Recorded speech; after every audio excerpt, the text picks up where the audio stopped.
Hello students, today we are going to study about correlation. इससे पहले जितने आपने सेंटर टेंडेंसी की स्टडी की है उसमें आपने सिंगल वेरिएबल की स्टडी की है, यानी कि जो एक्स आपके पास आता था, यहाँ मार्क्स आ गए, हाइट आ गई, वेट आ गया, ओनली सिंगल वेरिएबल होता था, उसके आगे उसकी फ्रीक्वेंसी दी होती थी। But in correlation we study two variable. ठीक है, जब भी आपने सिंगल वेरिएबल सीरीज होती है तो that is known as univariate. जब आपके पास सिंगल वेरिएबल है किसी सीरीज में, that is known as univariate distribution. और कोरिलेशन में हमने दो वेरिएबल की स्टडी करनी है इकट्ठे, तो दैट इज टू वेरिएबल है तो बाइवरेट डिस्ट्रीब्यूशन। टू वेरिएबल सीरीज को बाइवरेट डिस्ट्रीब्यूशन बोला जाता है। तो इसमें कोरिलेशन है सिंबॉलिकली स्मॉल आर से डिनोट किया जाता है, तो इसकी वैल्यू जो +1 से -1 के बीच में होती है। ठीक है, तो सबसे पहले हम इसकी डिग्रीज टाइप्स ऑफ कोरिलेशन की डिस्कस करेंगे। टाइप्स ऑफ कोरिलेशन यानी कि सबसे पहले आ रहा है पॉजिटिव कोरिलेशन। पॉजिटिव कोरिलेशन मैंने आपको बताया है कि दो वेरिएबल हैं, कोई भी एक्स एक वेरिएबल, एक वाई है। जैसे इसमें ले लीजिए आप हाइट है और ये वेट है। ठीक है, तो पॉजिटिव कोरिलेशन का मतलब है कि दोनों सेम डायरेक्शन में जा रहे हैं, यानी यहाँ पे 1 2 3 4 है, या कुछ भी ले लीजिए 5 6 7 8, दोनों सेम डायरेक्शन यानी कि इंक्रीजिंग ट्रेंड में है। ये दोनों डिक्रीजिंग भी हो सकते हैं, डिक्रीजिंग ट्रेंड भी हो सकता है इनका। जैसे ये दूसरा मैं लूँ एक्स और वाई, 4 3 2 1 7 6 5 4, यानी कि पॉजिटिव कोरिलेशन है। चाहे वो इंक्रीजिंग ट्रेंड है, दोनों में सेम होना चाहिए, दोनों में इंक्रीजिंग है या दोनों में डिक्रीजिंग है, तो दैट इज पॉजिटिव कोरिलेशन। ठीक है, एक होता है नेगेटिव कोरिलेशन। नेगेटिव कोरिलेशन में होता है आपकी एक डिग्री, एक जो वेरिएबल है इंक्रीज हो रहा है, एक वेरिएबल आपका इंक्रीज हो रहा है, दूसरा आपके पास वो डिक्रीजिंग ट्रेंड में। ठीक है, दैट इज नेगेटिव। पॉजिटिव में दोनों या तो इंक्रीजिंग है, सेम होना चाहिए उनका रिलेशन, या इंक्रीजिंग या डिक्रीजिंग। बट नेगेटिव में वन इज इंक्रीजिंग, दूसरा जो डिक्रीजिंग ट्रेंड है, तो दैट इज नेगेटिव कोरिलेशन। और एक होता है लीनियर कोरिलेशन। लीनियर कोरिलेशन का मतलब होता है जब आपके पास कोई एक्स वेरिएबल है, जैसे एक्स वेरिएबल है,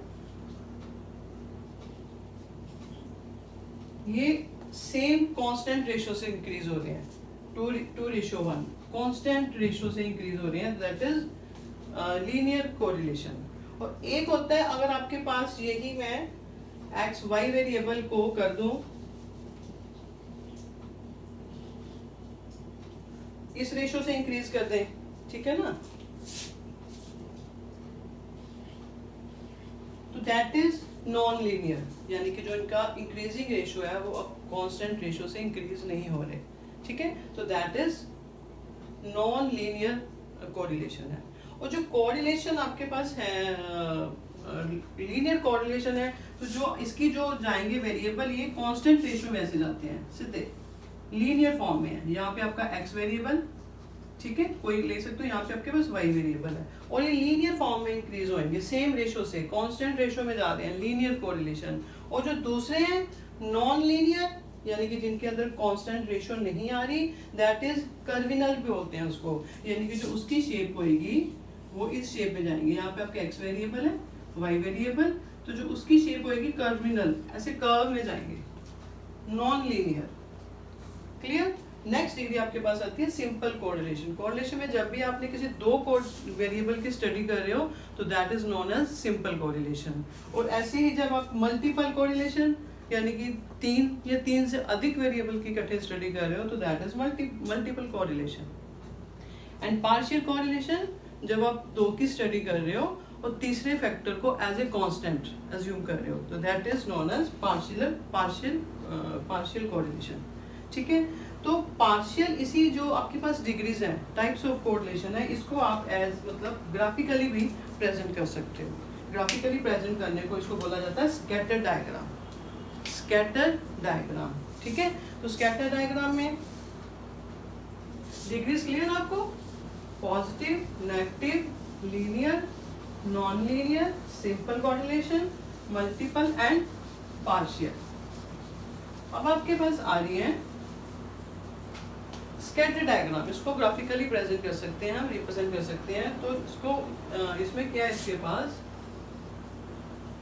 जैसे आपके पास यहाँ पे आप कोई वेरिएबल, जो एक्स वेरिएबल थे वो ले रहे हो, या दूसरा वेरिएबल ले रहे हो, तो स्कैटर डायग्राम ग्राफिकल प्रेजेंटेशन है। इसमें एक लाइन ऑफ बेस्ट फिट, यानी कि अगर तो दोनों वेरिएबल है आपके पास तो सेम रेशियो से ऐसे इंक्रीज हो रहे हैं, ठीक है ना, तो यानी कि वो सारे इसी लाइन के ऊपर फॉल करेंगे, तो दैट इज पॉजिटिव परफेक्ट। उसमें परफेक्ट कोरिलेशन है, उनमें परफेक्ट कोरिलेशन है और पॉजिटिव है, दोनों ऊपर सेम डायरेक्शन में जा रहे हैं, पॉजिटिव परफेक्ट कोरिलेशन आएगा, ठीक है, पॉजिटिव वन की रिलेशन आएगा। अगर ऐसे ही कोई वेरिएबल है आपके पास, दोनों लाइन पे हैं, सेम लाइन उसी लाइन पे है, बट डाउनफॉल हो रही है उनकी फ्रॉम राइट टू लेफ्ट, तो दैट इज नेगेटिव। ये परफेक्ट नेगेटिव कोरिलेशन है, परफेक्ट कोरिलेशन है इसमें नेगेटिव डिग्री में, ठीक है। और ऐसे ही आपके पास आ रही है, फिर कुछ आता है जैसे वेरिएबल है लाइन, इसको बोलते हैं line best, line of best fit. अगर इसके ऊपर ना आके इसके पास पास रहते हैं वेरिएबल ऐसे, तो उसमें होता है कि हाई डिग्री कोरिलेशन है, फिर उनमें इसके पॉइंट लाइन के पास पास है तो हाई डिग्री ऑफ कोरिलेशन है। अगर यही ऐसे वेरिएबल्स दूर हो थोड़ा सा, तो उसमें जो कोरिलेशन होएगा वो लो डिग्री कोरिलेशन है। ऐसे ही नेगेटिव में अगर तो वो साथ साथ है इस लाइन के, तो उनमें हाई डिग्री ऑफ कोरिलेशन। ऐसे अगर ये पॉइंट्स थोड़ा दूर दूर है, तो उनमें आ रहा है लो डिग्री ऑफ नेगेटिव कोरिलेशन है, ठीक है। तो ऐसे कुछ वेरिएबल कई बार होता है आपके पास, कुछ वेरिएबल ऐसे ही घूमे जा रहे हैं, ऐसे इस फॉर्म में ऐसे ऐसे, तो यानी कि इनमें नो कोरिलेशन, 0 डिग्री कोरिलेशन है, ठीक है, इंडिपेंडेंट है, यानी कि ये जो वेरिएबल है इनमें आपस में कोई रिलेशन नहीं, दैट इज इंडिपेंडेंट। क्लियर, ये था आपके पास स्कैटर डायग्राम। तो कोरिलेशन है जो भी है, ये एक प्योर नंबर है। प्योर नंबर यानी कि जैसे हम कोई चीज़ है, जैसे आप हाइट को इंचेस मेजर करते हो, लिक्विड चीज़ को लीटर्स में मेजर्स करते हैं, तो कोरिलेशन है जो इसका आंसर आएगा। मान लीजिए कोई भी आया, इसका आंसर 1 आया, मतलब कि प्योर नंबर है, कुछ भी आंसर आता है +1 से लेकर -1 तक, दैट इज प्योर नंबर, यानी कि कोई उसने आपने इसको यूनिट नहीं है इसका। क्लियर। तो दूसरा आपके पास जो इसकी डिग्रीज है, तो जो कोरिलेशन है +1 और -1, ये मतलब आपको स्टैटिस्टिक्स डाटा में देखने को नहीं मिलेंगे, रिलेशन बहुत रेयर है। और 0 डिग्री जो कोरिलेशन है, that is also very limited degree, बहुत लिमिट कम होता है, ठीक है। तो जो इसकी अगर आपके पास कोरिलेशन 0 से लेके 0.25 तक जा रहा है, अगर प्लस में है तो वो पॉजिटिव कोरिलेशन है, बट लो डिग्री का कोरिलेशन है, ठीक है। ऐसे ही अगर नेगेटिव में है तो नेगेटिव कोरिलेशन है, लो डिग्री का। अगर वो वैल्यू आपके पास 0.25 से 0.75 तक आ रही है, पॉजिटिव है तो पॉजिटिव मॉडरेट कोरिलेशन, अगर वो नेगेटिव आ रही है तो नेगेटिव मॉडरेट कोरिलेशन में। अगर वही वैल्यू 0.75 ± से लेकर 1 तक जा रही है, +-1 तक, तो वो आपके पास हाई डिग्री ऑफ कोरिलेशन है, ठीक है ना। यानी कि इनकी ये डिग्रीज पॉसिबल जो होती हैं, तो जो +1 -1 यानी कि perfect correlation, positive perfect correlation और नेगेटिव परफेक्ट कोरिलेशन, मतलब नो अवेलेबिलिटी है इसकी, बहुत मतलब लेस चांसेस है, और 0 डिग्री कोरिलेशन के, ठीक है। ये तो आपके पास होगी इसकी डिग्रीज। अब आपको कुछ क्वेश्चन होते हैं कोरिलेशन एंड काजेशन।